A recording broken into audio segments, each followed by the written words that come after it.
Aproveitando a estadia do Melville aqui conosco, que veio como ator, que todos conhecem, apresentar o Lawrence Anyways e também, de uma certa maneira, está presente no último filme do Raul Ruiz que passamos esta noite. Eu pedi para ele trazer as curtas-metragens, porque o Melville é também um cineasta. E, portanto, eu gostaria que ele mostrasse as suas curtas, porque penso que é um começo de uma carreira que vai continuar. E portanto, queria, primeiro que tudo, antes de depois ele falar um pouco com vocês no final, queria primeiro que tu puisses dire qu'est-ce qu'on va voir, comment tu es amené à les faire, et ici c'est un début d'une carrière, si on peut dire, de metteur en scène. J'espère, oui. En fait, donc, il y aura 3 films qui remontent à 1983, parce que quand j'ai commencé le cinéma avec Raoul Ruiz et Paolo, enfant, et Pancho qui est ici, qui s'en souvient aussi, j'ai été passionné tout de suite par la technique, les caméras, les mouvements de caméra. Donc je me suis acheté une caméra vidéo avec l'argent que Paolo m'a donné pour le film. Et j'ai commencé à réaliser des films dans ma chambre, donc tout seul, en faisant un peu tous les rôles et tout ça. Donc là, il y a 3 films, 83, je pense 96 et 2006, mais qui sont tous les 3 tournés dans une chambre et qui sont, à mon avis, un peu le même film, avec différentes époques, mais qui racontent à peu près la même chose. Donc je pense que dans l'ensemble, ça dure à peu près 1 heure. Ce sera une vision un peu très intime, peut-être même trop intime par moment, mais qui raconte un peu le parcours d'un personnage. Voilà. Et c'est comme je fais aussi la projection, le projectionniste, il y aura un petit délai entre chaque film. Il faudra être pas long, mais enfin, le temps d'enchaîner les films. Voilà, s'il y a des questions après, mais comme on est entre nous, je pense qu'on ira plutôt boire un verre. 83, tu avais quel âge quand tu as fait? J'avais 10 ans. 10 ans le premier. Donc le premier, il a fait quand il avait 10 ans. Donc c'était l'époque de la vie des pirates, c'est ça? Juste après, oui. Okay. Ouais. Bon. Voilà, okay. Merci beaucoup d'être venu. Bon, à tout à l'heure. On fait en français, c'est plus simple. Et en portugais, parce que au moins... Le deuxième film, tu as vu, c'est tourné, tu as reconnu l'hôtel Tivoli Oui, le deuxième, j'ai reconnu. Et même les petits mots en portugais. Ouais. Je garde le troisième pour voir plus tard. Non, ce qui est incroyable, c'est cette idée de cinéaste que tu as finalement dès que tu as commencé le rapport au cinéma, comme acteur un peu par hasard, je pense. Mais et sur le premier court-métrage, le sens du découpage et la rigueur des cadres, c'est impressionnant. C'est toi qui as tout fait dans ce premier film ou il y avait quelqu'un derrière? Pour les 3, en fait. Pour les 3, j'ai tout fait tout seul. Et le découpe, à l'époque, disons, quand j'ai commencé les petits films en vidéo, j'avais une caméra vidéo qui n'avait pas de magnétoscope intégré, donc j'étais obligé de brancher ma caméra sur le magnétoscope de ma mère, quoi. Et donc je pouvais pas bouger de ma chambre. J'étais un peu coincé. Il y avait mon frère qui était dans un coin de l'appartement, ma mère qui travaillait là-haut, donc je m'enfermais dans la chambre. Et donc ça m'a obligé d'être un peu inventif pour les décors, pour les voitures, pour faire comme si c'était à l'extérieur. Enfin, je ne pouvais pas sortir de cette chambre, quoi. Donc, effectivement, j'étais obligé de trouver des idées de plans. Je ne pouvais pas faire de montage parce que je n'avais pas d'ordinateur à l'époque. C'était quand même il y a longtemps. Tu l'as fait en direct, ça? Ouais, je l'ai fait en direct. Après, j'ai coupé certaines séquences parce que je restais très longtemps devant la caméra. J'étais très cabotin, donc j'en profitais pour rester des heures devant et puis de partir dans des délires. Donc après, j'ai un petit peu réduit la durée du film, mais sinon, c'était tourné, monté, ouais, comme on dit, comme le deuxième. Le troisième, j'ai fait plus de montage parce que à l'époque, j'avais un ordinateur, alors que les 2 premiers, j'avais pas d'ordinateur, donc c'était tourné, monté, quoi. Et cet espacement du temps, cette idée, quand tu as fait le premier, évidemment, tu ne pensais pas à faire un deuxième, un troisième à partir du même thème, tu vois une espèce d'autoportrait presque, tu vois. Mais ça t'est venu quand et si c'est à poursuivre, c'est comment ça... En fait, j'en ai fait plein quand j'étais petit. C'était mon passe-temps, donc l'après-midi... Le mercredi après-midi, je faisais ces petits films dans ma chambre et ils ont tous à peu près le même... Enfin, déjà, je joue tous les personnages, donc il y a souvent l'idée du double et tout ça. Des fois, je joue à la femme aussi, parce que le monsieur a vu le film d'hier. Des fois, je m'habillais en femme et tout ça pour faire des actrices dans mes films. Et puis j'ai fait des remakes de films connus, j'ai fait un remake d'un film de Clint Eastwood où je m'assassine avec un couteau. Enfin, il y avait toujours ce jeu d'essayer de trouver des films, mais plutôt de genre, alors des films d'aventure ou des films noirs ou des films d'horreur. Mais quand je faisais les films, j'écrivais jamais de scénario. Puis dans tous les films, il n'y a jamais de scénario, donc c'est plutôt l'improvisation. Ce qui fait qu'au bout d'un moment, il y a certains thèmes effectivement qui se retrouvent dans les films, mais qui sont pas voulus, quoi. C'est pas, j'ai jamais cherché à faire quelque chose.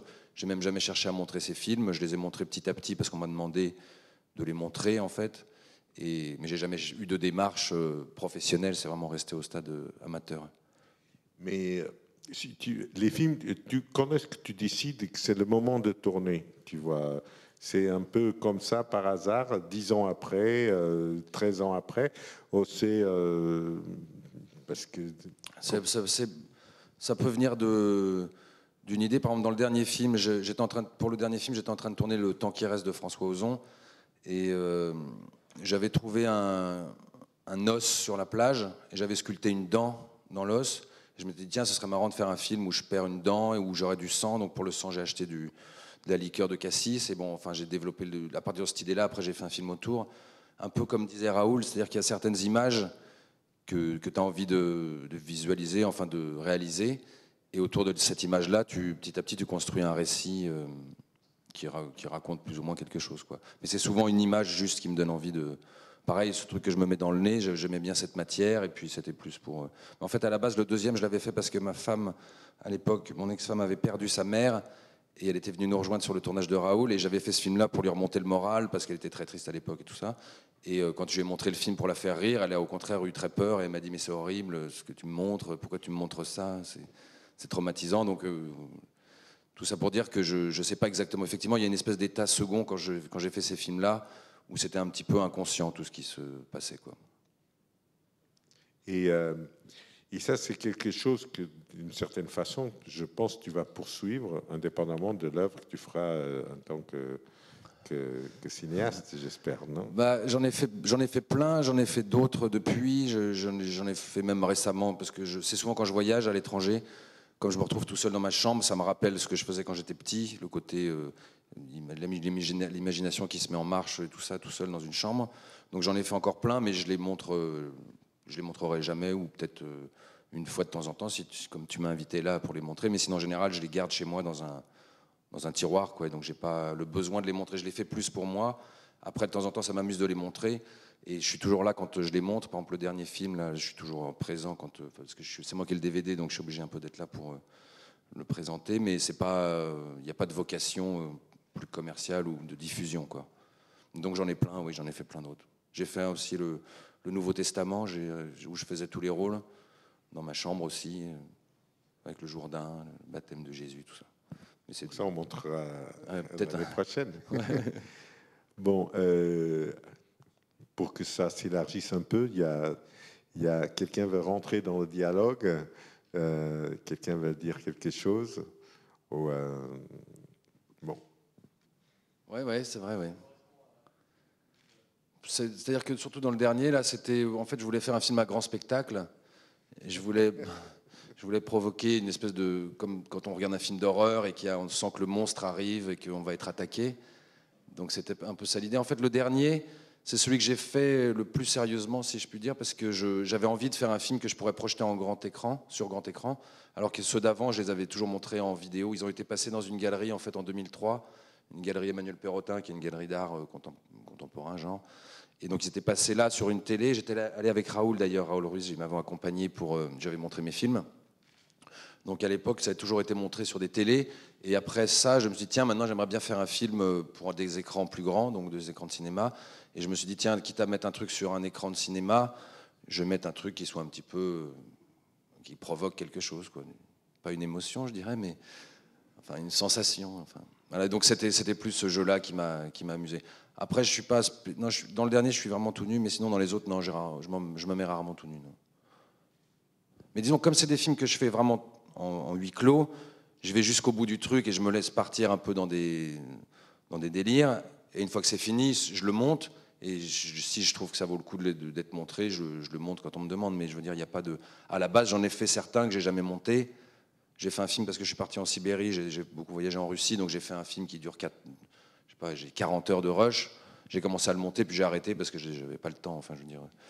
Ah, donc il y a vraiment, si tu veux, un rapport permanent de toi avec ce qu'on peut dire la filmation, et toujours seul, jamais avec une équipe, Non, jamais parce avec que d'autres acteurs, jamais. Il y non, a toujours... comme quand je commence un film, je sais pas trop où je vais, j'aurais du mal à engager des gens alors que je sais pas quand je fais ces films-là. Puis ça vient aussi du fait que quand j'étais petit, une fois j'avais demandé à un petit camarade de ma classe de venir jouer avec moi dans ma chambre. Il avait eu un petit peu peur, il s'était demandé qu'est-ce qui allait se passer, et surtout il comprenait pas le cinéma. Je lui avais pas, comme lui, il n'avait pas eu les expériences avec Ruiz sur les tournages et tout ça, il savait pas où se mettre, il savait pas comment manipuler la caméra, il comprenait pas les découpages et tout ça. Donc j'ai compris que c'était un truc que je pouvais faire tout seul dans mon coin, mais que c'était pas un jeu collectif, quoi. Et j'ai un peu gardé cette façon de faire là, quoi. C'est vrai que Mais là, tu as envie de diriger d'autres acteurs. Tu as oh, envie oui. vraiment de. Absolument, Ok. oui. Ouais, là, je suis en train d'écrire un scénario où je jouerai pas dedans et ce sera que des acteurs. Pour justement travailler avec des acteurs. Mais ce sera un film plutôt classique, quoi.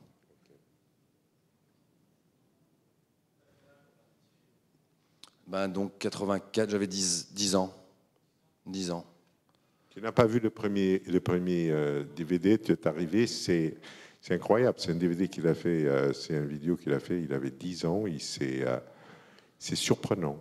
Mais j'ai Ouais, vu, c'est marrant parce que à l'époque, les caméras vidéo, c'était pas si commun que maintenant, et puis il n'y avait pas tous les appareils photo qui filment et les téléphones, donc c'était une grosse caméra vidéo qui était assez encombrante et qui marchait bien, mais enfin, je veux dire, c'est quand même du matériel qui coûtait assez cher.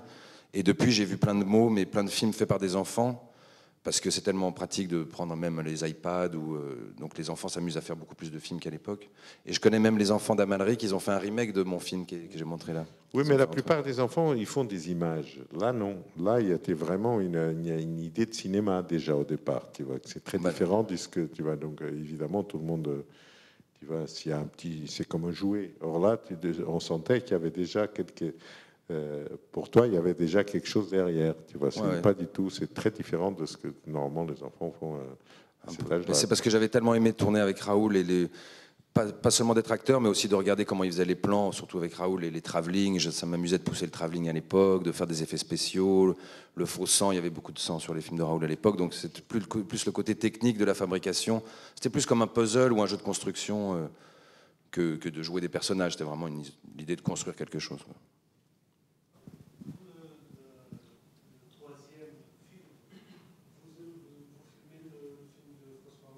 Ouais.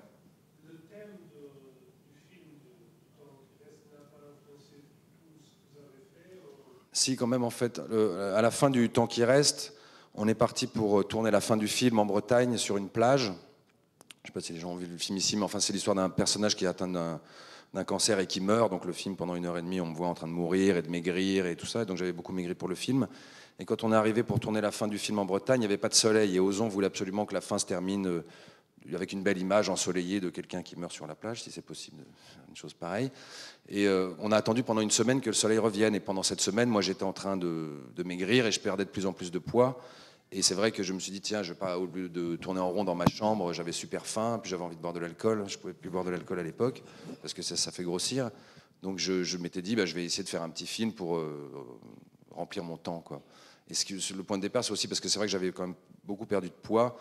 Et c'était aussi l'idée de filmer mon corps. C'est pour ça aussi que je me mettais tout nu dans celui-là. C'est parce que je reconnaissais plus vraiment mon corps. J'avais une espèce de squelette ambulant. Et c'est ça qui m'a amusé de filmer. Et puis il y a aussi ce rêve aussi que j'avais fait où je perdais une dent. Et puis enfin, voilà. Donc c'est vrai que c'était à la fin du tournage d'Ozon que l'idée est venue. Et c'est lié aussi le fait de disparaître un peu, en fait. Bon, donc à la prochaine. Donc Merci, l'année prochaine Paolo. avec la suite. Et on sera de toute façon là pour voir un film de Raoul. C'est quelque chose qui nous lie depuis nos alliés pendant, je ne sais pas, plus. Ouais, 30 ans maintenant, je crois. 82, oui, 30 ans Ouais. exactement. Ok, parce que j'ai connu Melville à cette période-là. Bon, sa mère travaillait de temps en temps pour moi comme attaché de presse. Et un jour, Raoul, quand j'ai décidé de produire La vie des pirates, il fallait un enfant, évidemment, que c'était Melville qui s'est trouvé là. Donc, ok, bon, à à la prochaine. Merci beaucoup. beaucoup. Muito obrigado. Merci.